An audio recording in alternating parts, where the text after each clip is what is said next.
नमस्कार आप सभी को। आज हम पढ़ेंगे संज्ञा के बारे में। ఈరోజు తెలుసుకుందాం సంజ్ఞ గురించి. ఆ సంజ్ఞ గురించి తెలుసుకునే ముందు మనం ఇక్కడ 5 సెంటెన్స్ ఇచ్చారు, ఇక్కడ చూద్దాం. नंबर 1, सूरज सोने सा चमकता है. ओके, सूरज सोने सा चमकता है. दूसरा, कलिया खिली है. అంటే ఇక్కడ సూరజ్ సోనేసా చమక్తా అంటే సూరజ్ అంటే సూర్యుడు, సోనాసా అంటే బంగారంలా, చమక్తా హై మెరుస్తాడు. 2, కలియా కిలి హై అంటే మొగ్గ అనేది కిలి హై, పువ్వు విగిసింది అంటాం కదా, పువ్వు పూసింది అన్నట్లు, మొగ్గ విచ్చింది. 3, బచ్పన్ ఖేల్ కూద్ మే బీతా. బచ్పన్ అంటే చైల్డ్హుడ్, ఖేల్ కూద్ మే బీతా అంటే ఆటలలో గడిచిపోయిందని, बचपन चैल्डहुड. 4th वन, रोज दूध पीना चाहिए. रोज एवरी डे दूध पीना चाहिए. ओके, పాలు తాగాలి. 5, కక్షా మే ఛాత్ర హై. తరగతి గదిలో స్టూడెంట్స్ ఉన్నారు. ఇక్కడ 5 సెంటెన్స్లో కూడా ఓకే ऊपर दिए गए वाक्यों में सूरज, खलिया, बचपन, दूध, कक्षा ఈ जैसे शब्द ఇటువంటి పదాలన్నీ కూడా किसी व्यक्ति, स्थान, वस्तु या भाव के बारे में बताते हैं. ఓకే, ఇక్కడ ఇవన్నీ కూడా ఏదైనా సరే ఒక వ్యక్తి గురించి కానీ, స్థానం గురించి కానీ, వస్తువు గురించి కానీ, లేదా భావం గురించి కానీ చెప్తూ ఉన్నాయి. ఐసే శబ్దంకో ఇటువంటి పదాలను సంజ్ఞ कहते हैं. ఇటువంటి పదాలను సంజ్ఞ అంటే నౌన్, నామవాచకం అని అంటాం. సంజ్ఞ के 5 भेद है. ఈ సంజ్ఞ వచ్చేసి 5 రకాలు. అవి ఏంటంటే నంబర్ 1 వ్యక్తివాచక సంజ్ఞ, నంబర్ 2 జాతివాచక సంజ్ఞ, నంబర్ 3 భావవాచక సంజ్ఞ, నంబర్ 4 ద్రవ్యవాచక సంజ్ఞ, నంబర్ 5 సముదాయవాచక సంజ్ఞ. ఈ విధంగా సంజ్ఞ 5 రకాలు. ఇప్పుడు ఒకటోటి చూద్దాం. ఫస్ట్ వన్, వ్యక్తివాచక సంజ్ఞ. వ్యక్తివాచక సంజ్ఞ అంటే కిసి విశేష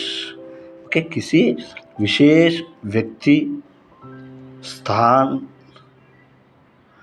वस्तु की जानकारी देने वाला शब्द को వ్యక్తివాచక సంజ్ఞ कहते हैं. అంటే కిసి విశేష ఒక స్పెషల్గా ఒక విశేషంగా ఒక వ్యక్తి గురించే, లేదా ఒక స్థానం గురించే, లేదా ఒక వస్తువు గురించే చెప్పినట్లయితే దానిని వ్యక్తివాచక సంజ్ఞ అంటాం. ఉదాహరణ, రమేష్ అంటే ఒకటే పర్సన్, ఒకరి గురించి చెప్తున్నారు. గీత ఒకటే పర్సన్, ఒకరి గురించి చెప్తున్నారు కావచ్చు. అలాగే అమరావతి ఒకటే ప్లేస్, అంటే స్పెషల్గా ఒక ప్లేస్ గురించి చెప్తున్నారు కావచ్చు. ఇట్లా స్పెషల్గా చెప్పినట్లయితే దానిని వ్యక్తివాచక సంజ్ఞ అంటారు. రెండోది జాతివాచక సంజ్ఞ. జాతివాచక సంజ్ఞ అంటే కిసి సంపూర్ణ జాతికి జానకారి దేని వాళ్ళ శబ్దకు జాతివాచక సంజ్ఞ कहते हैं. అంటే కిసి సంపూర్ణ జాతికి అంటే ఒక పర్సన్స్ సంబంధించైనా, ఓకే, అలాగే పశువులకు సంబంధించిన ఏదైనా సరే విశేషంగా ఒకరి గురించి కాకుండా ఓకే మొత్తం గురించి వచ్చేలా చెప్పినట్లయితే, ఉదాహరణకు లడక అంటే ఇప్పుడు రమేష్ అంటే ఒక అబ్బాయి గురించి వస్తారు. అట్లా కాకుండా లడక అంటే ఇక్కడ రమేష, సురేష ఇంకా ఏదైనా సరే ఎవరు అనేది క్లారిటీ ఉండదు. అంటే లడక అన్నప్పుడు ఆ జాతికి సంబంధించి వస్తుంది. అలా కానీ గాయ్ అయినప్పుడు పశువుల్లో ఇప్పుడు ఆవు అన్నామనుకోండి, అక్కడ ఏ ఆవు అనేది చెప్పడం కష్టం. తెల్లావు, నల్లావు, ఆ పేర్లు పెట్టుకుంటారు కొందరు, వేరు పేర్లు. ఓకే, అటువంటిదైనా అవ్వచ్చు. Okay, maze. ఓకే, ఇట్లా ప్రతిదీ కూడా ఒక స్పెషల్ పర్సన్ గురించి కాకుండా వాళ్ళ ఆ ఎంటైర్ జాతి గురించి చెప్తుంది కావచ్చు. దాన్ని జాతివాచక సంజ్ఞ అంటారు. గుడి చెట్టుకోవాలనుకుంటే అబ్బాయి అన్నామనుకోండి, ఆ అబ్బాయిలో ఎవరనే తెలియదు. ఓకే, ఈ విధంగా దాన్ని జాతివాచక సంజ్ఞ అంటాం. అబ్బాయి కాకుండా రమేష్, సురేష్ ఉన్నాం అనుకోండి, ఆ స్పెషల్ పర్సన్ తెలుసు కాదు, ఇది వ్యక్తివాచక సంజ్ఞ. జాతివాచక సంజ్ఞ, వ్యక్తివాచక సంజ్ఞ రెండిట్లో డిఫరెన్స్ బాగా అర్థమైందంటే మనం ఎక్కడ కన్ఫ్యూజ్ అవ్వం. ఈ రెండు ఎక్కువ కన్ఫ్యూజ్ చేసేది ఇక్కడ. రైట్. తీసరా భావవాచక సంజ్ఞ. భావవాచక సంజ్ఞ కిసి గుణ, స్వభాव, దయా की जानकारी देने वाले शब्द को భావవాచక సంజ్ఞ कहते हैं. అంటే ఏదైనా సరే గుణాలకు సంబంధించి కానీ, స్వభావాల గురించి సంబంధించి కానీ, ఓకే, దయా ఇటువంటి సంబంధించి కానీ చెప్పినట్లయితే దానిని భావవాచక సంజ్ఞ అంటారు. ఉదాహరణ, మిఠాస్ అంటే తీయదనం. మిఠాస్ అంటే తీయదనం. ఇక్కడ మిఠాస్ ఇప్పుడు సెంటెన్స్లో చెప్పినట్లయితే ఓకే, ఆమ్ బహుత్ మిఠాస్ హై అంటే మామిడి పండులో తీయదనం ఎక్కువ ఉందని, అంటే తీయదనం. ఓకే, ఇక్కడ దీన్ని భావవాచక సంజ్ఞ కింద చెప్తాం. నెక్స్ట్ క్రోధ్ మీన్స్ కోపం. అంటే ఇక్కడ స్వభావాల గురించి కానీ ఓకే, స్వభావాల గురించి చెప్పినట్లయితే అది క్రోధ్ అవ్వచ్చు, ఓకే, భయ అవ్వచ్చు, ఇట్లా దాని గురించి చెప్పిన.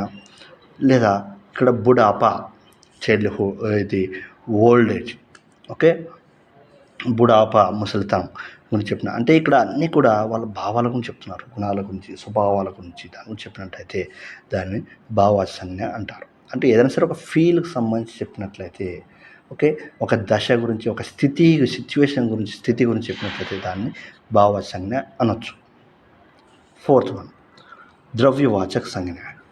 ద్రవ్యం ओके, ఇక్కడ చూసినట్లయితే किसी द्रव्य या विभिन्न धातुओं की जानकारी देने वाले शब्द को ద్రవ్యవాచక సంజ్ఞ कहते हैं. ఏదైనా సరే ఒక ద్రవ్యం గురించి కానీ లేదా విభిన్న ధాతువుకు సంబంధించి చెప్పినట్లయితే దానిని ద్రవ్యవాచక సంజ్ఞ అంటాం. ఉదాహరణకి ఘీ, పాని, సోనా. ఓకే, ఘీ అంటే నెయ్యి, పాని నీరు, సోనా బంగారం. అంటే ఏదైనా సరే మనం ఉదాహరణకి గుడి గుర్తుపెట్టుకోవాలంటే కొలతలకు సంబంధించి చెప్పే దానిని ద్రవ్యవాచక సంజ్ఞ అంటాం. అంతే, లీటర్లలో, కేజీలలో ఏదైతే కొలుస్తామో వారి గురించి చెప్పేదాన్ని ద్రవ్యవాచక సంజ్ఞ అంటాం. అంతే.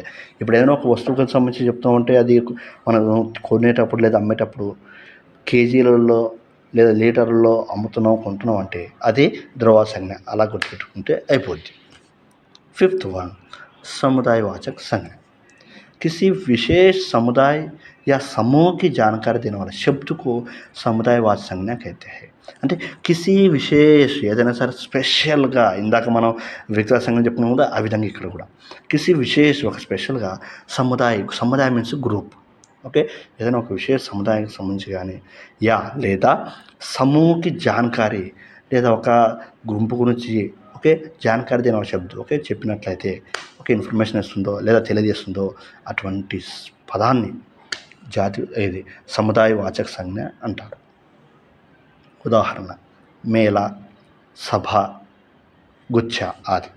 మేళా అంటే ఇప్పుడు మేళా అంటే ఉత్సవం అని అర్థం. ఉత్సవంలో అన్నీ కలిపి ఉంటాయి. మేళా అంటే ఒకటి కాదు, అన్నీ అట్లా. అంటే ఒక పండగ వాతావరణంలో ఉత్సవంగా ఎక్కడ జరుపుతుందో దాన్ని మేళా అంటాం. సభ అంటే ఎక్కువ మంది గుంపు అయినట్లయితే దాన్ని సభ అంటాం. అంటే ఇక్కడ గుంపు గురించి చెప్తున్నారు, గ్రూప్. ఏదైనా సరే గ్రూప్ కనపరిచిందా దాన్ని సముదాయం అంటాం. అంతే, సమూహవాచకన్నా సముదాయవాచకన్నా ఒకటి. గుచ్చ అంటే ఇప్పుడు బొకే అని అర్థం. ఇప్పుడు గులాబీ పూలు, ఏదైనా సరే పూలకు సంబంధించి ఒక పువ్వు ఉందంటే పువ్వు అంటాం. ఆ పూల యొక్క సమూహం ఉన్నట్టు దాన్ని గుచ్చ అంటాం. ఓకే, ఈ విధంగా సమూహాల గురించి చెప్పేదాన్ని సముదాయవాచక సంజ్ఞ कहते हैं అంటారు. ఇంకేమైనా డౌట్లు ఉంటే మీరు కామెంట్ చేయండి, నేను ఆన్సర్ ఇస్తాను. థ్యాంక్ యూ, ధన్యవాదాలు.